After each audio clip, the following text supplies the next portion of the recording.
Welcome to the 1871 podcast, and our special guest for this episode is a returning guest, was a guest with us on Series 1. It's former Reading defender Andy Bernal.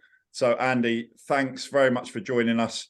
Early morning in Australia, late night here in England, but thanks ever so much for getting up early to join us on the podcast.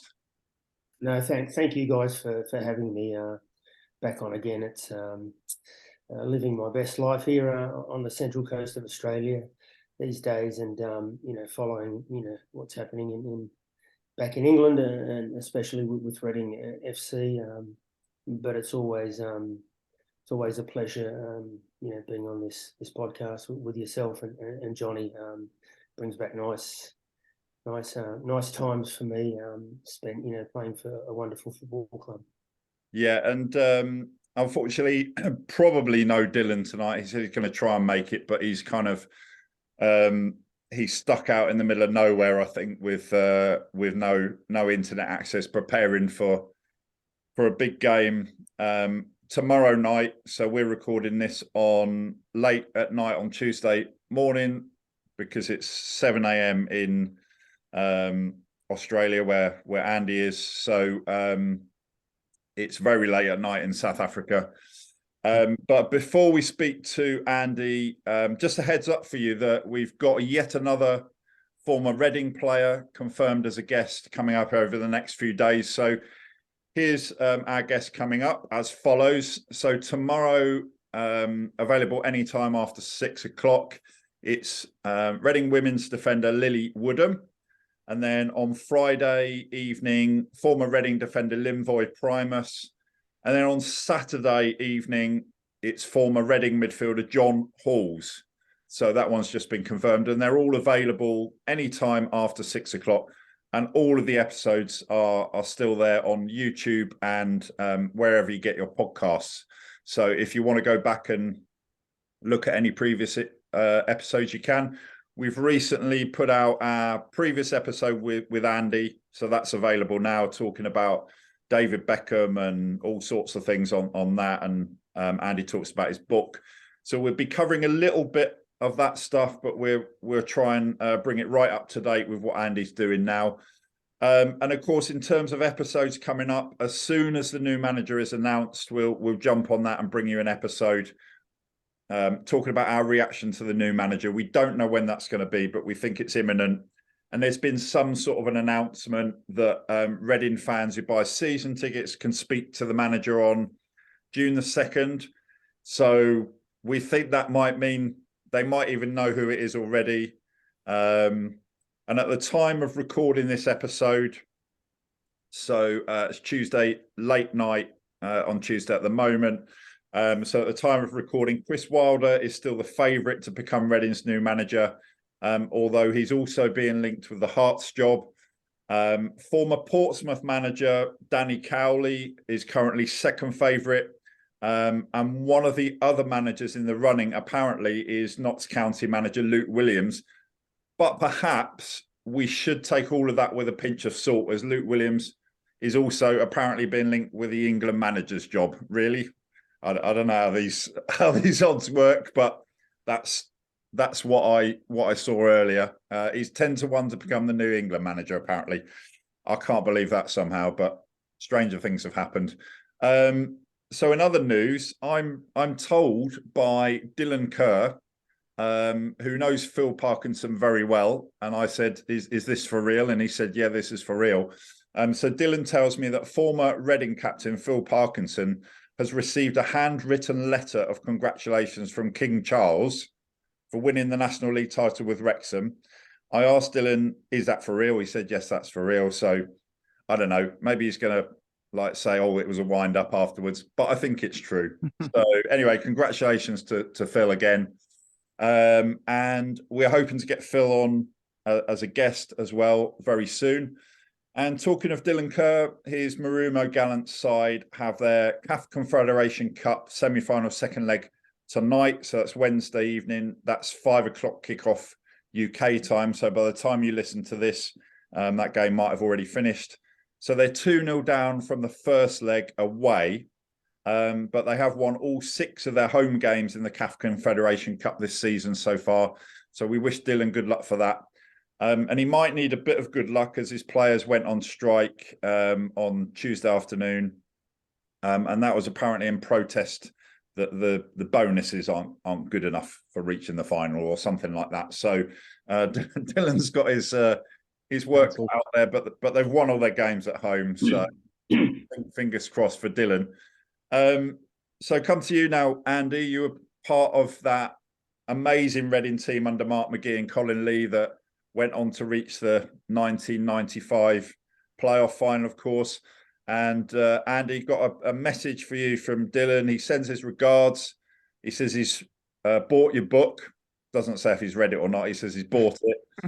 And he wants me to ask you, this is from Dylan, so don't shoot the messenger. He wants me to ask you if you're still as tight as you used to be. And you are very welcome to send a message back in return if you'd like to. Is he still as not funny as he used to be? Not funny. Yeah. Yes. Well, he's still. He thinks he is. He thinks he still is. cracking jokes. Yeah. Yeah, the joker. He's a good lad, and he just a wonderful character, and again very fortunate for me to know Dylan and to be one of the first guys that I met when I arrived in Reading, and he was certainly one of the guys that helped me fit into the whole town, city, whatever you want to call it, and the club. Wonderful guy. Yeah, he is. He does try and be funny all the time. Sometimes he is, sometimes he's not. How that's working with his managerial career, who knows? Only time will tell. But yeah, let him take the piss. He can say whatever he wants. Yeah, it would have been worse if he was actually on the episode, I'm sure. But yeah, no, he's send him. He's hiding. Tell him to keep trying.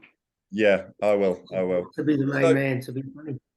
Yeah, so Andy, one of the things we'd like to talk to you about is your current role. You're head of athletic development and vibe manager with Central Coast Mariners in Australia. So can you tell us a bit about what your role entails and what a vibe manager is? So for those listeners from the UK that probably maybe not aware of the A-League here in Australia, that's the top league here in the country, and probably very similar to Major League Soccer in the United States. That's probably the equivalent. A friend of mine, Richard Peel, came in last year and purchased the Mariners, and I came in with him and met Nick Montgomery and quickly became one of his lieutenants. And my role as head of athletic development is to sit in between Nick and the strength conditioning department and deliver a lot of the fitness and strength programs to our athletes. You know, it's a wonderful club.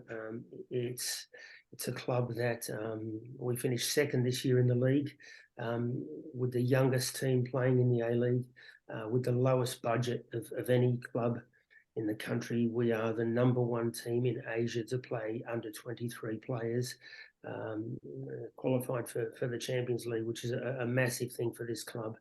And I'm just very blessed to be able to work with as one of Nick Montgomery's lieutenants. You know, I was talking to Mark earlier before, and I've been around great managers, and some are friends of mine, some I've worked under. Brian Clough signed me for Nottingham Forest initially. You know, I've been around the Mark McGee's, the Alan Pardew's, the Brendan Rodgers, Del Bosque at Real Madrid. I'm friends with Julian Lopetegui, the Wolves manager. You know, I've played in teams where Ferguson has been the manager, etc., etc. So Nick Montgomery has a wonderful CV as a player, but as a manager and a man, he's of the highest ilk. You know, he will grace the EPL, La Liga, Serie A one day, and for any chairman, for any owner out there, I'm talking about a man and manager of the highest order. So I'm very blessed to wake up every day and go in. And besides the athletic development, which is really a focus on producing world-class athletes, stroke footballers. He made me vibe manager, and thought he was joking at first, and apparently it's the first vibe manager in global football. But I looked it up one afternoon when I came home, and my wife said, actually, the vibe thing's it's a thing. And Google and Microsoft and the Hard Rock hotel chain around the world employ vibe managers, and however you want to,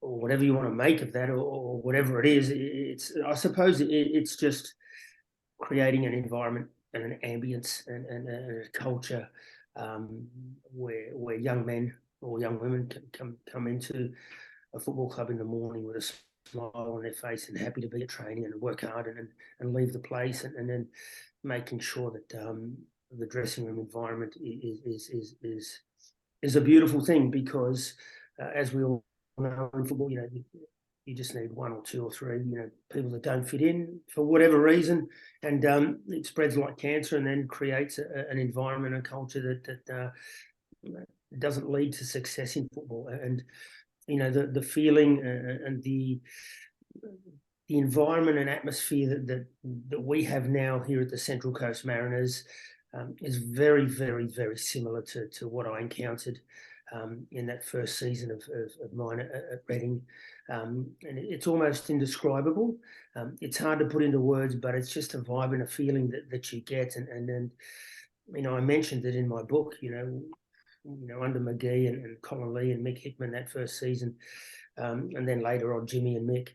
It's almost like you felt invincible, and when you lost a game or drew a game, and there was no issues. It was, let's get back to the training ground. Let's, look forward to the following weekend, because we knew that we would turn it around. And it's a pretty special, amazing feeling, and doesn't happen a lot in football. So when you get a coaching unit or staff that can produce that, well, you better run with it. Yeah. And Andy, you could actually be one part of Reading versus Reading in the grand final, because you could face Sydney FC and former Reading striker Adam Fondre in the A-League grand final. So both teams have got to the semi-final, and you've got your second legs coming up this weekend. So Sydney are 1-1 from the first leg against Melbourne City, thanks to an Adam Fondre penalty. And Central Coast Mariners, you're 2-1 ahead from the first leg against Adelaide United. So the two semi-finals are evenly poised. So what do you reckon of a Bernal versus Fondre final? I think it'd be amazing. It'd be amazing for Reading fans. Look, it would be amazing for Australian football as well to have that link. The last time we played them was away at Allianz Stadium, and I think Adam might have scored the winner on that day. So they've had the better of us over. I think this season the games are 2-1 to them.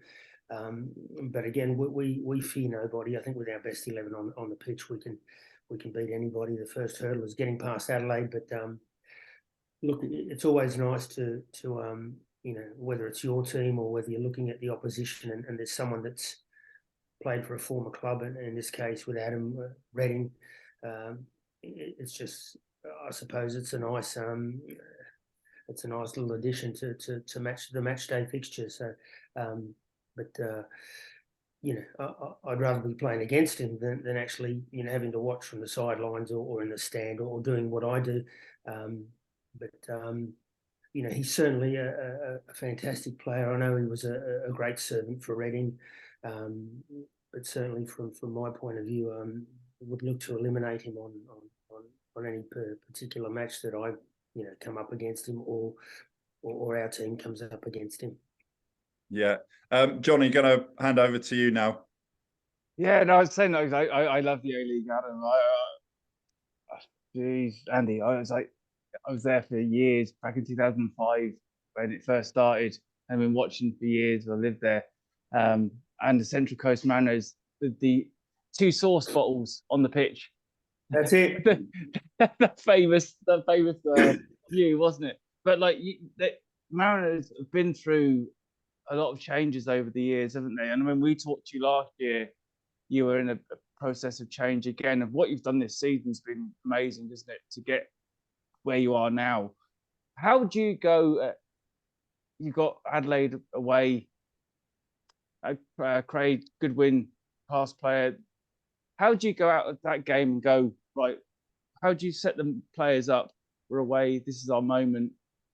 And mine. So I know you can't give too much away on this call, but no, but that's it's nice. It's nice what you say about the Mariners. It's a wonderful part of the world. It's a wonderful part of Australia. Just north of Sydney and south of Newcastle on the coast here. Our stadium, for those that haven't seen it, should Google it, because it's one of the most beautiful, iconic stadiums on the planet. Just amazing. We've amassed a young playing squad, and we give them wings. We empower them. We give them opportunity. We want them to become, Olympic players that go to the Olympic Games for Australia. We want them to become Socceroos, which is, players for the national team. We're a selling club. So young men that come here know that they'll be given an opportunity, and we can help them, live their dreams of playing in Europe or for one of the big clubs of wherever. This weekend we treat it as another game. We went to Adelaide a few weeks ago and beat them to qualify second above them for the Asian Champions League. We then went last week and leading 2-1 after that match in a two-legged semi-final. So for us, nothing changes. We bring the lads in, and training is exactly the same as every other week. You try and keep them as calm as possible, but we continue with the same processes and the same planification that we have done from day one. I've been around the world, as you guys know, and I was the first Australian to play in Spain, and I've seen a lot of wonderful football and trainers and coaching sessions and head coaches when I was at Real Madrid with Beckham and Ronaldo, Nazario and Zidane, and it's the modern game, the modern day football requires a very special type of manager and coach and assistants that bring different dynamics to the table, that bring a different kind of madness to the table, and if you can find a manager that can put a team like that together and make it all gel together, then you have a very special unit that can then go and educate, mentor and empower young men to go and believe and actually put in place a wonderful football. And that's what we do at the Mariners. We fear nobody. Our coaching unit, headed by Nick, it would be no different whether it's the Mariners or whether it was Real Madrid. Yeah.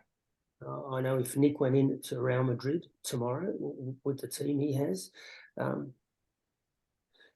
would be business as usual, and players would adapt, and he would bring success to that club, which doesn't mean, obviously it's the number one over many years.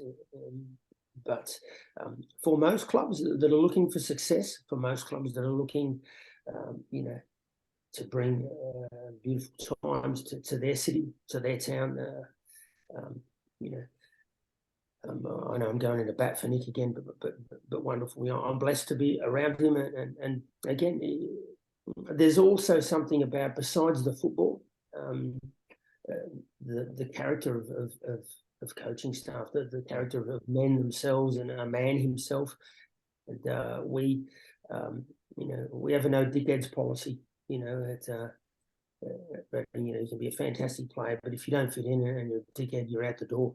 Andy's job is to grab you by the collar and put you out on Bryant Drive and see you later. Is that easy to notice, Andy? from when you see these young lads that come through. And obviously, you know, Australian football is very different to the English football. As in, you know, the clubs in England, we've got how many hundreds of clubs non-league. Australia's obviously a very different world, but like, you know, the recruitment policy for getting players into the Central Coast Mariners. How far do you look? Do you look overseas? Do you look personality? You know, we've talked about on here about, I'm sure you're aware, like, you know, Steve Coppell, and people look at, you know, the people's backgrounds. How much work goes into that for you, for the Mariners, to go, right, this is the right one, or no, we're not touching him. He's not good. No, great question, and very important. You know, we had a couple of guys out here that started the season as part of our kind of marquee brigade, and they didn't fit in. You know, they came from Portugal. I think one of them was a Nigerian international at under 23s level, and for whatever reason, you know, that they were decent footballers but didn't fit into the culture of the dressing room, and we quickly, you know, got rid of them, and since they left, it's created a whole new atmosphere within the dressing room. So we do character checks, we do football checks, and you know, from Nick, you know, who was at Sheffield United for many years, and his career. We have his assistant Serge Raimundo was one of the heads of the Benfica Academy for many years. My connections in Spain, from Lopetegui to Del Bosque to Luis Enrique. So there's not really a part of the world that we can't connect with or make a phone call to, where we can check up on players. And it's very important, you know, because in this league, when you only get the opportunity to, you only have the opportunity to bring in 3-4 marquee players, and they're the ones that usually get the most money. So you've got to be really spot on with those signings. So, for example, the Fondre at Sydney, you know, they would have done their homework, and they would have said, you know, whatever, and looked at everything that needs to be looked at before they signed Adam, and I think he's been a wonderful signing for them. Yeah. And that's what we try and do. Us even more so, because we don't have the budget that Sydney FC have, that Western Sydney Wanderers have, that Melbourne Victory have, that Melbourne City, who are owned by the City Group, have. So we need to be pretty precise with it, and I think we are. But it's worked, isn't it? It's been proofs in the pudding, isn't it? As they say, like, you know, where you are now. It's like that's brilliant. And Andy, just carrying on from that, I'm sure there's going to be at least a few Reading fans that are listening to this thinking, you know, I wish Reading was like that. So bringing it up to Reading, you know, bring it on to Reading's situation. What do you make of what's happened with Reading over the last few seasons, really, and in particular this season with relegation to League One? Have you been keeping an eye on that? And if so, what's your feeling from that side of the world as to, you know, what's gone wrong, really? I've been keeping an eye on it, and it's look, it always saddens you to see your club, you know, go down a division. And what are they now? Is it called League One or League Two? Yeah, League One. So the problem is it's not that easy to get out of, and I don't know the financial situation of the club right now. I hear it's not great in terms of how much they can strengthen the side, etc. But you know, now is a really important time for Reading Football Club in terms of who they select as a manager. You know, that over the next 2, 3, 4 years can be really crucial in terms of, does the club begin to go up and get promotion and return to, you know, to prosperity of sorts, or does it sink further? You know, a real important time, and you know, how do you select, you know, the manager? What type of manager do you want?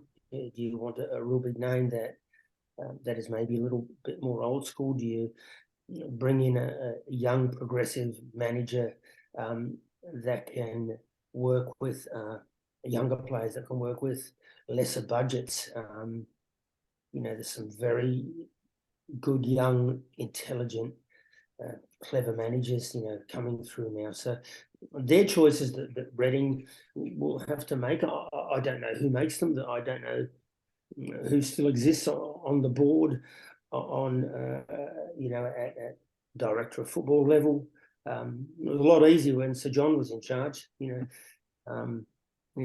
listened to one or two people, that knew football below him, and everything else was kind of an easy process. I don't know how it works at Reading these days, but what I can say is it's a delicate time for the club, a delicate and crucial time for the club. And the last thing you want to do is start League One and then it's not great. And you've brought in a manager and then you've got to replace him. I wish it wasn't like it is now, but all I can say to Reading players, fans, and the club,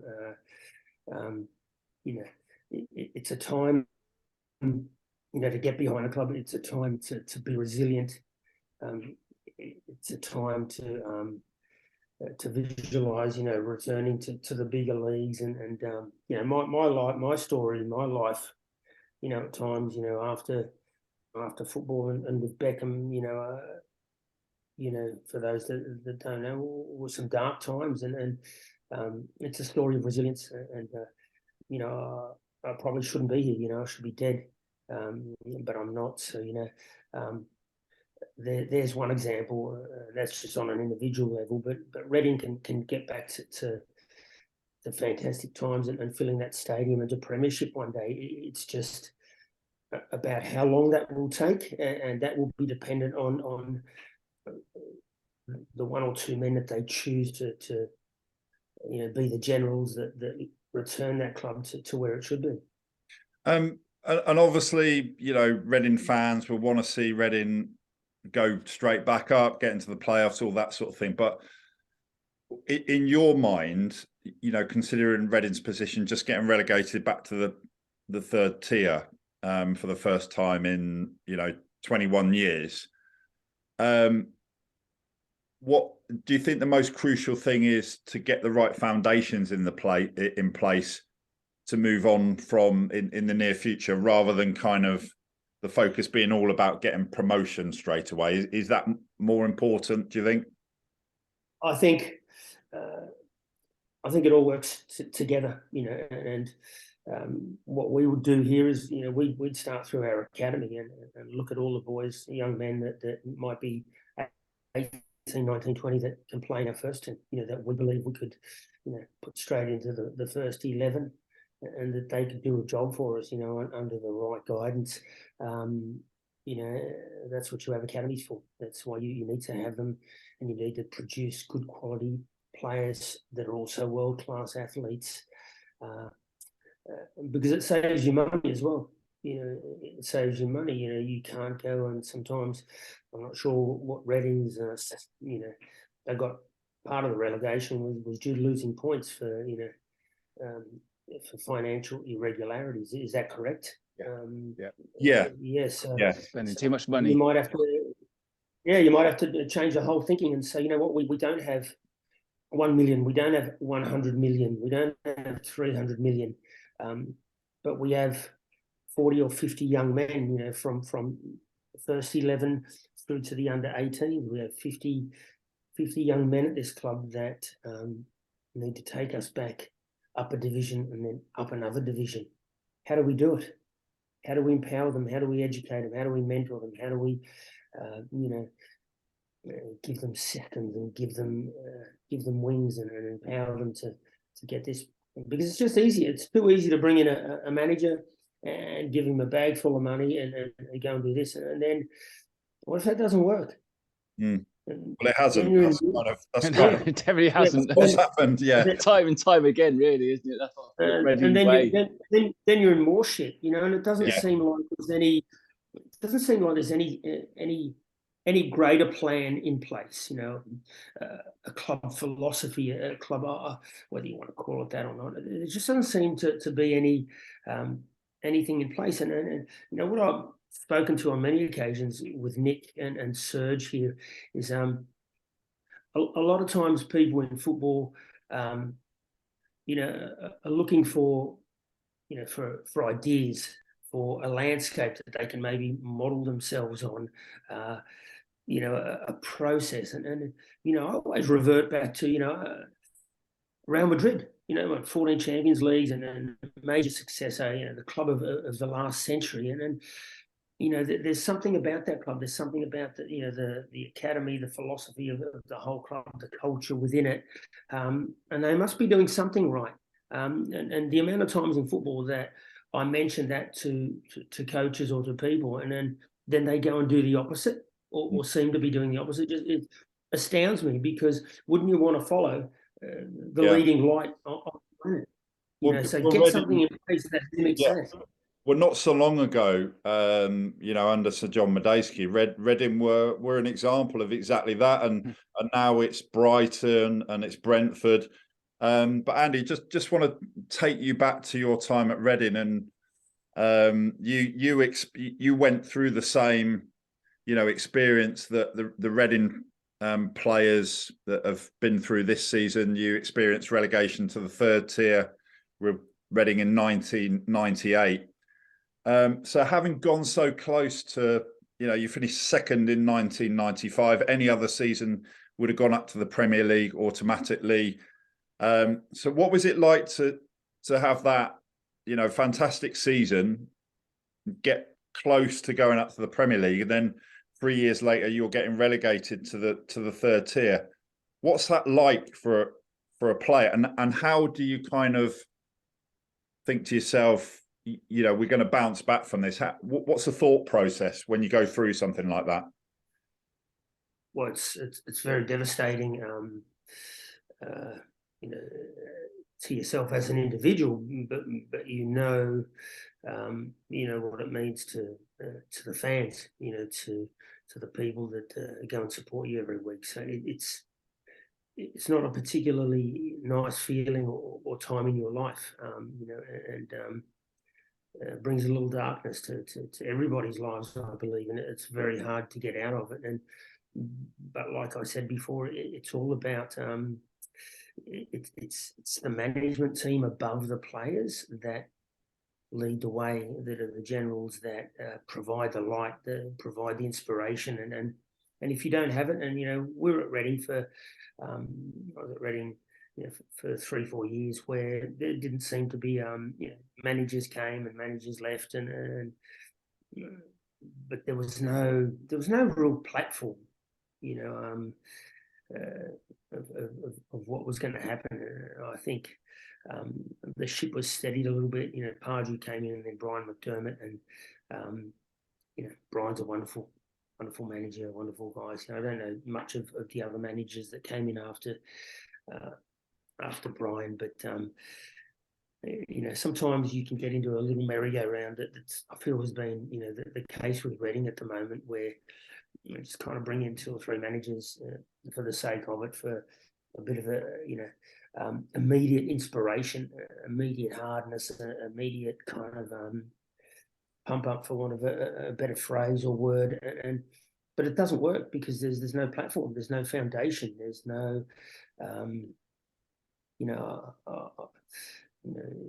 where there's the management team go and watch the under-18s. Has an under-18 kid ever been plucked out and put straight into the first team on a weekend? I don't know if those things happen, but they're things that are very empowering to your academy. They're very empowering to the club, to the fans. It's a very special thing when a 16, 17-year-old kid gets put on the bench. Has that happened lately? You need to find inspiration and beauty and empowerment in many different ways, and that isn't always just going and buying 2 or 3 players that you believe are good players that are going to take you immediately back up. It needs to be a whole group, a whole vision, within that playing group, within that management group. And like you said, you asked me the question. I feel for 2-3 years there was, a few managers, came and went at Reading, and there was a few different players come in and out, but it was never as it was the first season that I was there. and that was never replicated. That was never attained again. Sad in a way. But it was also because there was a very special group of players as well. There was no one on real big money. There was no one had gone any moves yet. People were then subsequently, going to be transferred, because of the success that we attained. But it was just, 14, 15 young men that were mates that enjoyed playing football on weekends, that enjoyed playing entertaining football for Reading fans, and that knew a whole town were behind them. It was it's a very empowering feeling. And I don't think Reading in later years, the premiership days and then some of the championship days have kind of had a few of those occasions. But it seems that the last few years has, I don't know. I can't put my finger on it. If I was there, you can kind of work out. I've heard little rumours here and there from a lot of people, but I don't know if it starts from above the ownership, etc., etc. I don't know any of those people, so for me to comment just wouldn't be fair. Johnny, do you want to come back in? Yeah, on ownership, Andy, that's a perfect point to go on to. Like the ownership at your club now, how does that work for you? Because at Reading, we had Ryan Teverden, who was director of football 5-6 years ago, and he left because of issues with other people. And since then, we've basically gone downhill big time. How is it a CEO over there for you, or? Oh, look, we have it's kind of really Mike Charlesworth still owns I think 51% of the club. He's based in Leeds in England, and Mike is an Englishman that kept the team afloat, for the past 8, 9, 10 years, and we wouldn't be here if it wasn't for Mike. Then Richard came in and acquired part of the club, and Richard Peel is a good friend of mine. He brought the Anytime Fitness brand into Australia. Yeah. He's big on fitness. He's big on creating great athletes. He's real big on platforms, on mindset and culture within organisations. And he has come in and helped Monty, myself, Serge, everybody from the strength conditioning side of it. There hasn't been any money, spared in terms of acquiring the best systems to read data of players on the pitch, on training pitches. He's brought psychologists in. He's brought recovery systems in from the United States. So but he doesn't meddle in Nick's work. Nick's the boss. He's the head coach / manager, as Ferguson was, as Puppy was. They make all the decisions, all the playing decisions. They have the ownership have no role in. Neither does the CEO in terms of what players come in, what players don't come in. You trust you. You trust the guys to do the job that you're paid for. They don't get involved. If Monty says, I want this player, I want that player, I want this done for the academy, their job is to do it, and they do it. So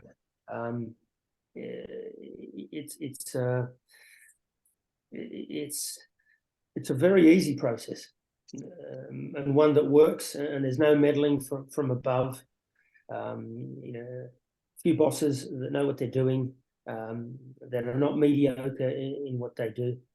They're professionals in whatever they do, and everybody knows their place. Yeah. Everybody knows their place, and it's kind of simple when you know how. It does sound so simple compared to the mess that Reading have been in over the last years, because it's been a disaster from throwing money out. It doesn't work, does it? Reading have proved that time after time. We've been over budget and points deduction. But when compared to obviously the Championship, the A League, which you said about obviously you can't compete with Sydney's budget and other bigger clubs to a point. How do you work that? Do you have to go through a process of getting things approved by the A League senior people when you sign players, or a budget for a season like with the NRL? Is it the salary cap and things like that. Has it worked the same way?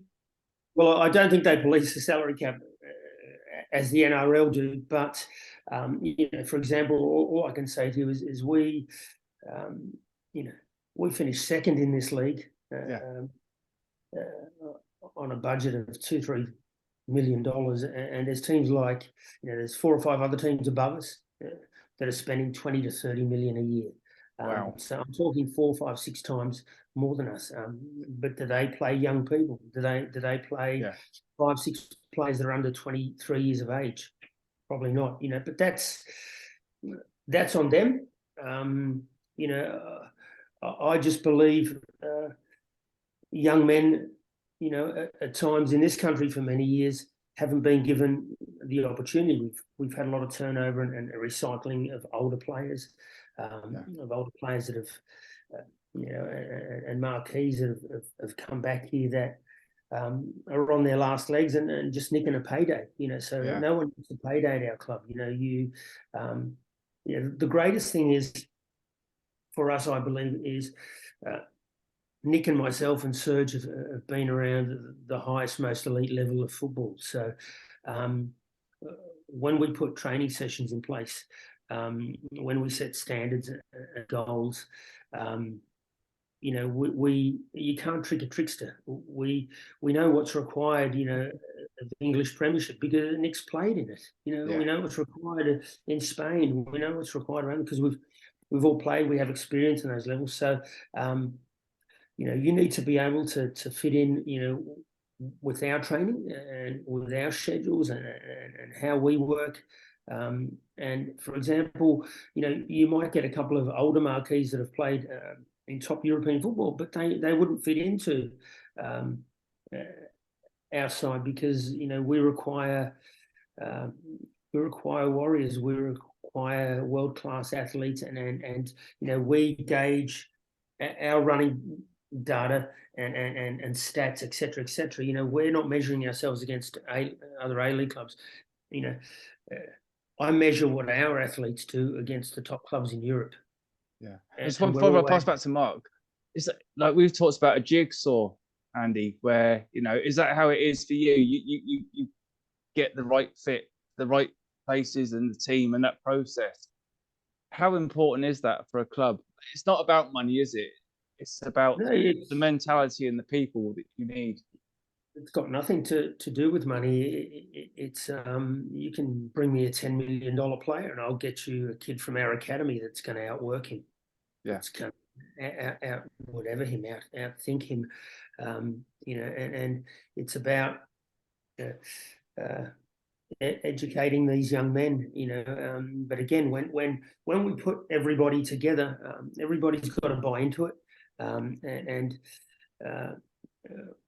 When we put it together, if you don't, as wonderful and beautiful as we can be, if you're a young kid coming through our academy, if you're a player that we bring from overseas, if you're a player that's a 5-6 year veteran of the A-League, if you can't adapt to what we want, if you can't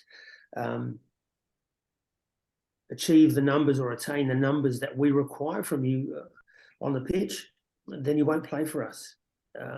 It's also ruthless in terms of elimination of the weak. Yeah.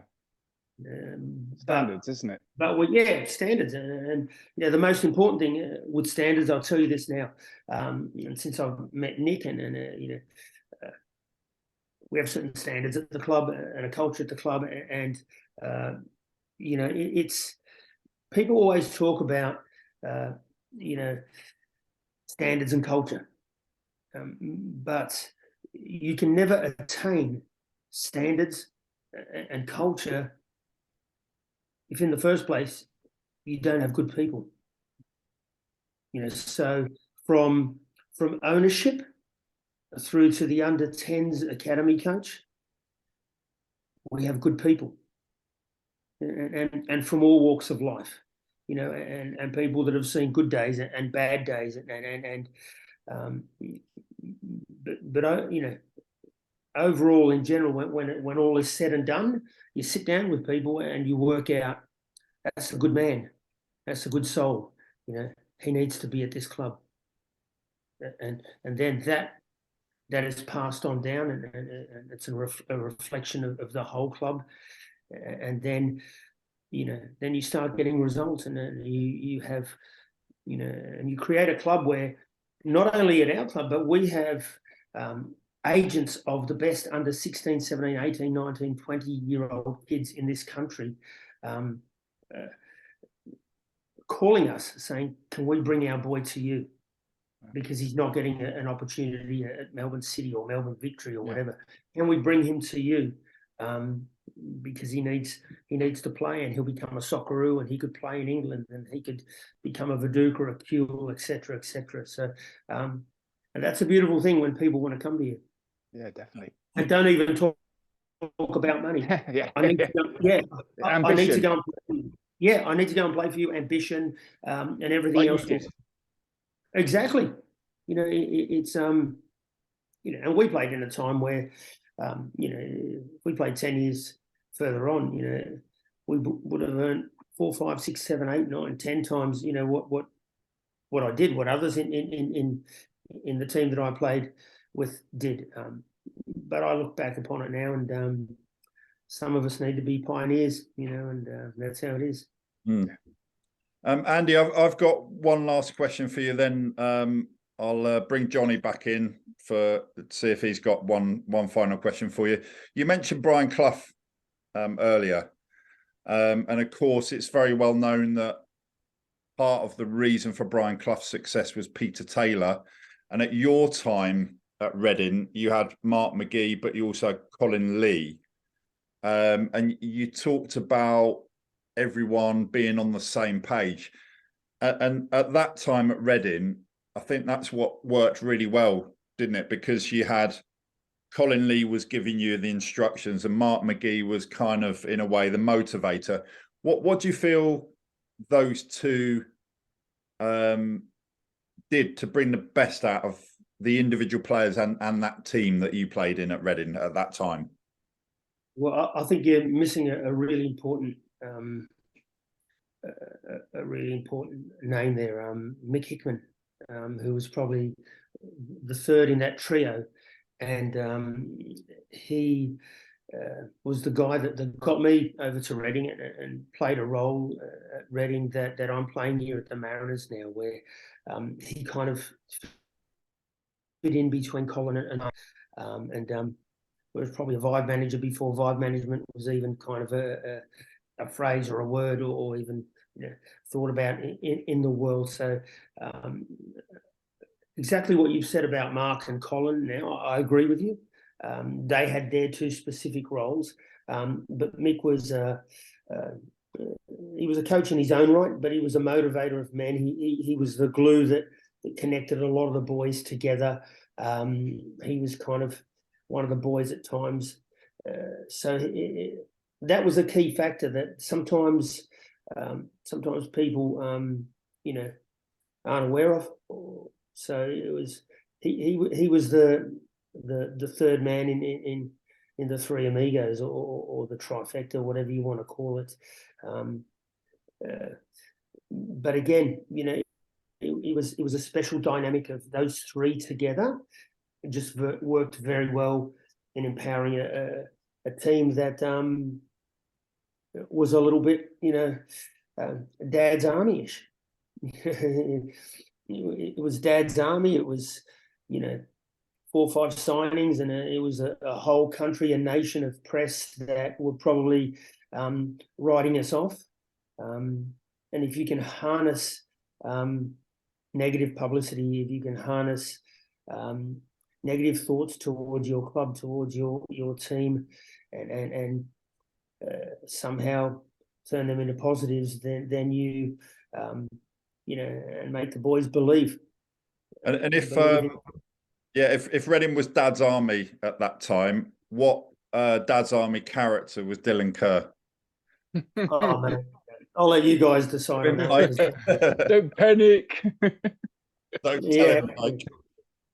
So we were there was some from Dovcek to Jeff Hopkins. These guys were the older stalwarts, but just a lot of experience and very good footballers. And then there was a lot of younger lads coming through and mid-aged guys that still had and harboured ambitions of playing high levels of football. So just a wonderful time, you know, for me. I hope Reading can get back there. You know, it's a wonderful club. You know, there have been Australians that have gone there after me and said, you know, what an amazing place and a premiership, you know, facilities. But if you don't have premiership mindset, if you don't have premiership processes in place, if you don't have premiership foundation, if you don't have, you know, all those things in place, you have nothing. You know, we have you know, 5, 6, 7 sets of weights and bench presses in a little alleyway. We're now building a new outdoor gym, you know, at the Central Coast at our training facility. But the boys, you know, the greatest thing that they got this year from, you know, through new ownership was a sauna and an ice bath. You know, but no one complains. You know, everybody jumps in that sauna and that ice bath. And it breeds camaraderie, it breeds spirit, it breeds fight, and you know, that's if you educate these young men and you show them the way, and you have a particular football method or methodology that you want to put into place that you know can win games, that you know can hurt, you know, even the greatest teams in the world. With work, desire, tactical kind of nous. If you have all these processes in place, you can, you know, there's nothing that can stop you. You know, if you, along with the football side, understand that you know, the boys that play need to be world-class athletes, because to play top level football now and always, you know, the greatest players have always been the greatest athletes. And when I was around Beckham and Ronaldo Nazario and Figo and Zidane and these people at Real Madrid, you know, people may not think it or see it, but it's just ignorance. When you're close up, you realise how special these guys are as athletes in itself. Johnny, going to hand over to you for the last question. Andy, your journey, your mental health journey, I've watched and followed. I've been through mine for different reasons, as we all do. Like, what advice would you give to anyone, especially us blokes, because we don't talk about our mental health? We you know, we do different lives, but what would you say to someone that's struggling in their journey, and how can we talk? How can we make a difference? Look, I think I'm finding a lot of beauty now these days in as part of my role at the club, and I do it off my own back. I visit rehab, alcohol and rehabilitation centres every week here, from young kids to adults, to the Salvation Army events, people that have kind of lost hope in life, and I try and just tell them my story, and say, look, you know, look at where I am now, and you know, for 10, 15 years, I wasn't on this planet, you know. So there is you know, a light at the end of the tunnel, but you've got to make changes yourself in a way. You've got to start hanging around the right company. You know, it's you know, it's no secret if you hang around bad company, you'll end up, you know, in bad places, in bad ways, and that's what happened to me. And you know, once I started hanging around with the right people, the right path, and getting on the right path, and then anything is possible. But for me, for my peace, for my sanity now, there's a place around the corner where I live. It's called the Glen Rehab, one of the best Indigenous rehab centres in the country. And I just go in there every day and do some weights with the boys and work out. It's my piece. They look at me and they go, wow, this guy, should be dead. He was a crack cocaine addict, and Andy's back, Mad Andy's back, and that inspires people. I did a Salvation Army event before Christmas. I went out with my wife and spoke to 100 people in there that were all, cocaine, meth, alcohol, problems with every kind of drug, and I gave them all my book. This was before Christmas. Chatted to them for an hour, and it was one of the most inspirational days of my life. Probably far greater feeling that I'd touched people in a way where I'd given them hope. Greater feeling than ever playing for the Socceroos or for Reading or any club that I've ever played for. And that's not being disrespectful to football or the clubs, but on a personal human level, it was the fact that I could, they knew that it was someone telling them something that had been where they've been, where they are, and was now in a better place.